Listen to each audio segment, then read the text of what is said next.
2 mots, c'est tout. Pas une phrase, pas un discours, pas une réplique répétée devant le miroir à 2 heures du matin. 2 mots simples qui, glissés dans une conversation au bon moment, reprogramment silencieusement la façon dont une femme pense à toi. Et voici la partie qui devrait vraiment t'alerter. La plupart des hommes passent toute leur vie adulte sans jamais dire ces 2 mots à une seule femme qui les intéresse vraiment. Pas une seule fois.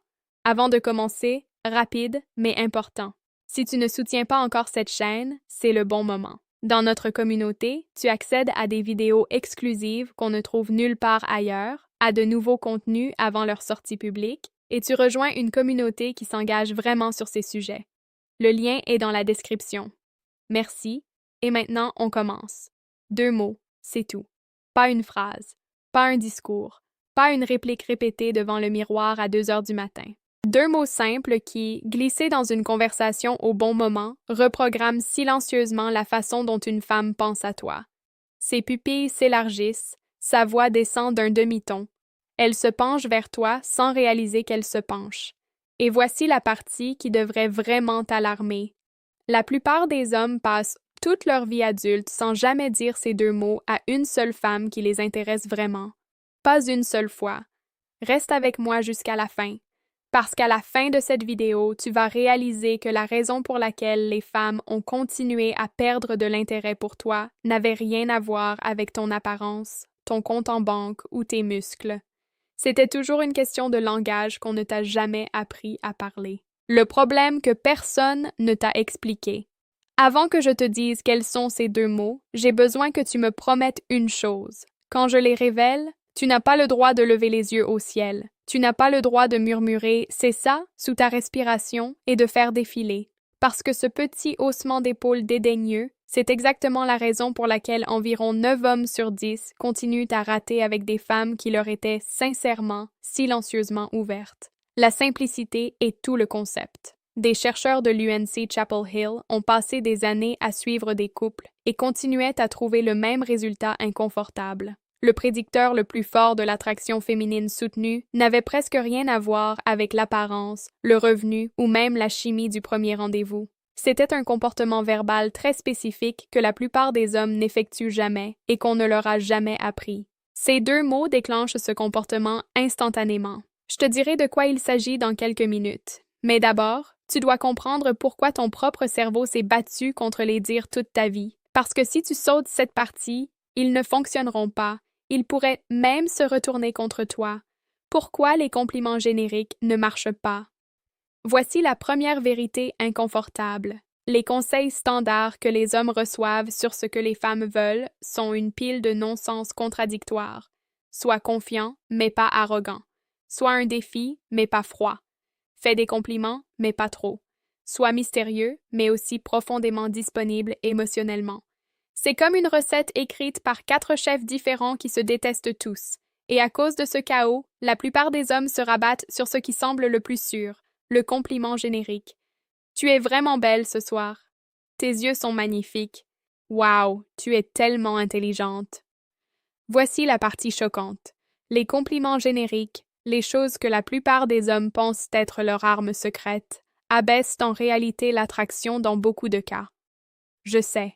Moi aussi, j'ai eu du mal à accepter la recherche quand je l'ai lue pour la première fois. Une étude publiée dans le Journal of Social and Personal Relationships a trouvé que les femmes évaluaient les hommes qui faisaient des compliments larges basés sur l'apparence comme moins intelligents émotionnellement et moins désirables pour une relation à long terme que les hommes qui faisaient des commentaires spécifiques basés sur l'observation. Pourquoi? Parce qu'un compliment sur son apparence est un compliment que n'importe quel homme avec des yeux fonctionnels pourrait lui faire. Elle entend « tu es belle » depuis ses 14 ans, de la part de professeurs, d'inconnus et du type qui fait ses courses. C'est du papier peint, ça ne la touche pas.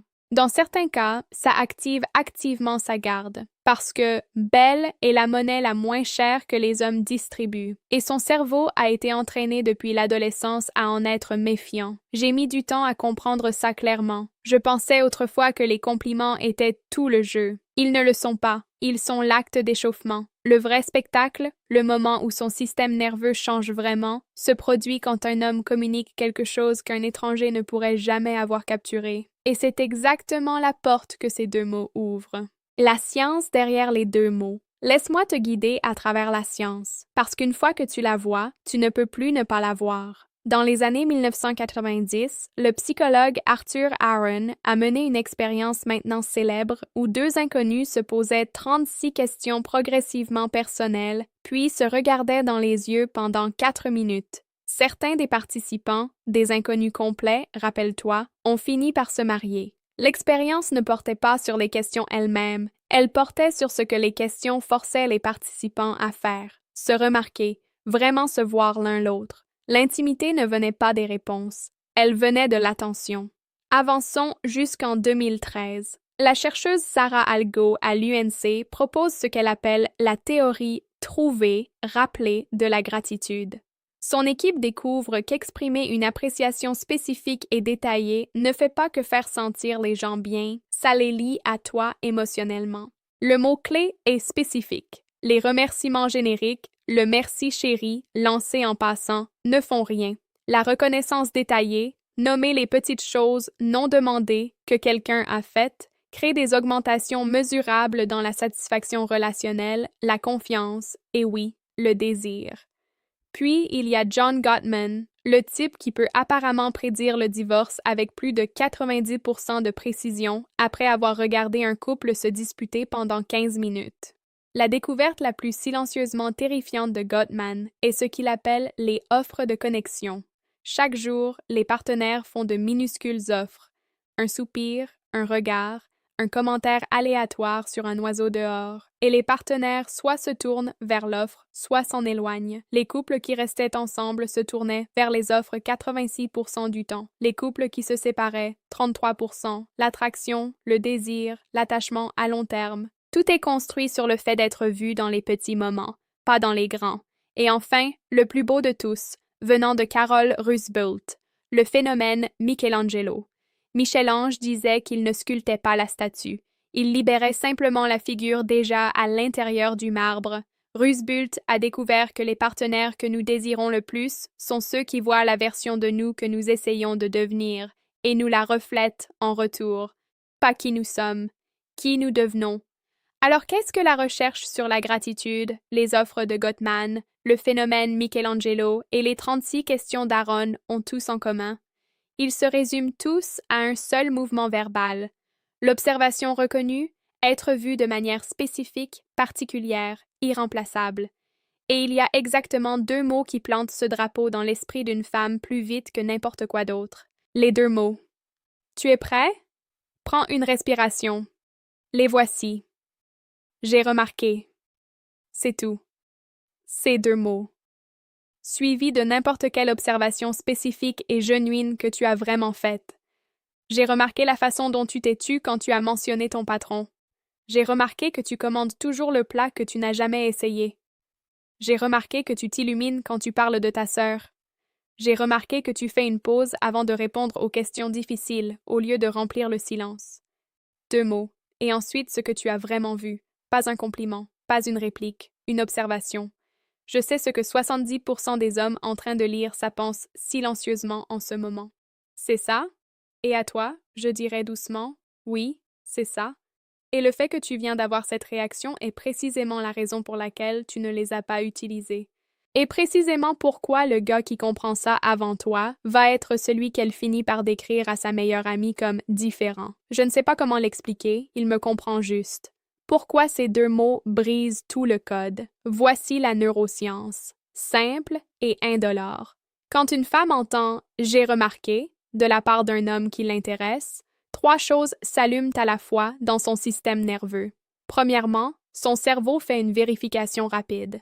Cet homme fait attention à quelque chose de spécifique à mon sujet, pas mon corps, pas l'évident, quelque chose qu'un gars aléatoire au bar n'aurait jamais pu capter. Cette spécificité est la clé qui ouvre la serrure. Le cerveau féminin a été immergé dans l'attention générique toute sa vie. L'observation spécifique et précise est assez rare pour être véritablement surprenante. Deuxièmement, elle ressent ce que les chercheurs appellent la reconnaissance épistémique. Le sentiment qu'une autre personne a un modèle mental précis de qui elle est. Les humains ont désespérément besoin de ça. Nous passons nos vies à nous sentir légèrement incompris par presque tout le monde autour de nous.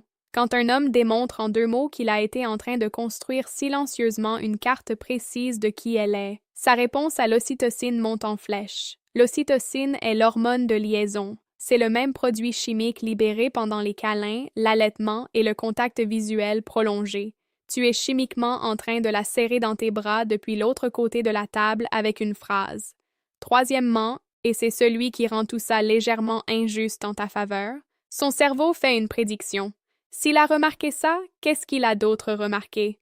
Le mystère de ce que tu pourrais savoir à son sujet devient magnétique. C'est le même mécanisme qui rend les histoires inachevées plus mémorables que les finies. Les psychologues appellent ça l'effet Zeigarnik. Son esprit a maintenant une boucle ouverte à ton sujet, et cette boucle ouverte est l'habitat naturel du désir.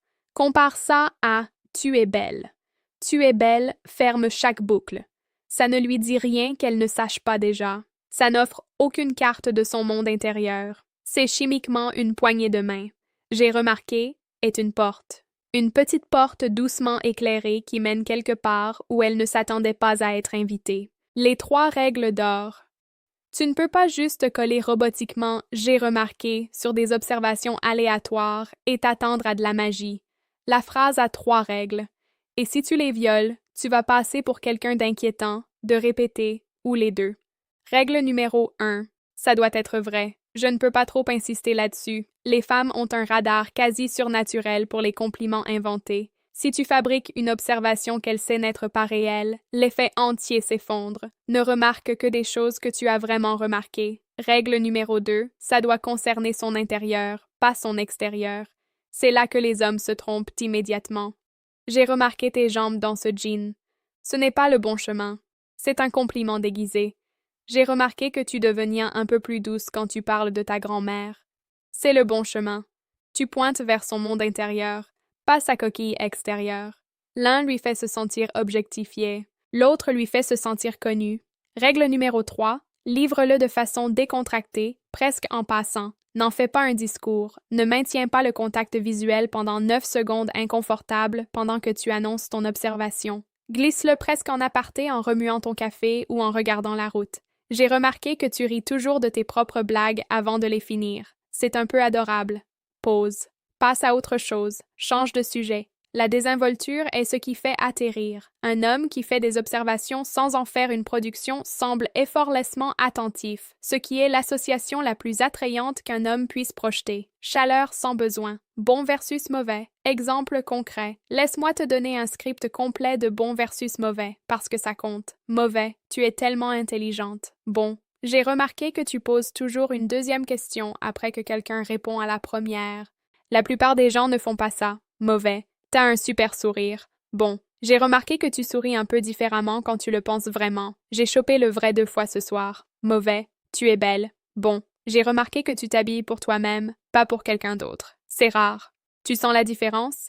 Les mauvaises versions sont des cadeaux génériques que n'importe qui pourrait lui offrir. Les bonnes versions sont sur mesure pour elle et elle seule. L'une est du papier peint, l'autre est une lettre d'amour déguisée en haussement d'épaules. L'histoire qui prouve tout. Laisse-moi te parler d'un ami. On va l'appeler Julien parce que son vrai nom ruinerait sa vie. Julien est objectivement un gars bien, intelligent, gentil, bon travail, raisonnablement séduisant dans un genre discret. Et il ne pouvait pas, pour sa vie, retenir l'intérêt d'une femme après le 3e rendez-vous.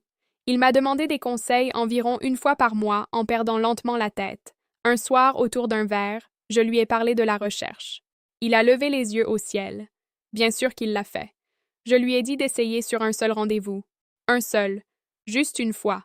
Il a levé les yeux au ciel à nouveau et a accepté surtout pour me faire taire.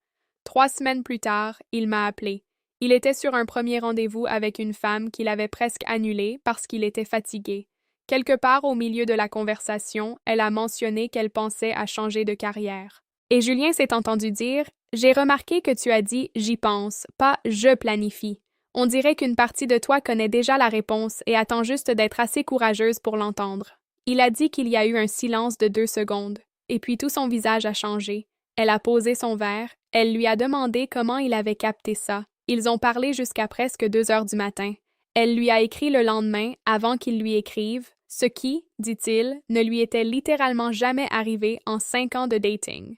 Il appelle maintenant « j'ai remarqué » la chose la plus injuste qu'une femme lui ait jamais donnée, et c'est un homme qui avait des tableaux Excel. La variante avancée.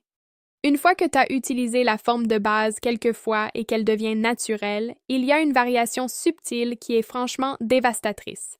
C'est ce qu'on appelle l'observation de recadrage positif. Au lieu de pointer vers quelque chose de neutre, tu remarques quelque chose à propos d'elle dont elle est insécure, et tu le recadres dans une lumière généreuse. Exemple. Elle mentionne en passant qu'elle est trop ou intense ou trop sensible, une de ces petites autodépréciations que les femmes glissent dans les conversations pour tester les os.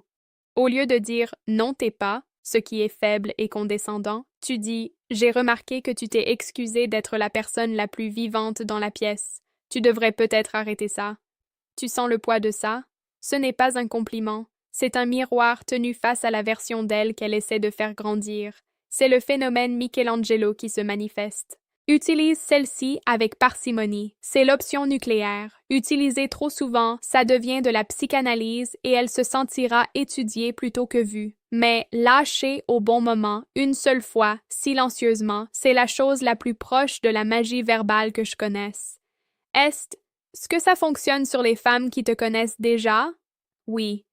Et dans certains cas, encore mieux.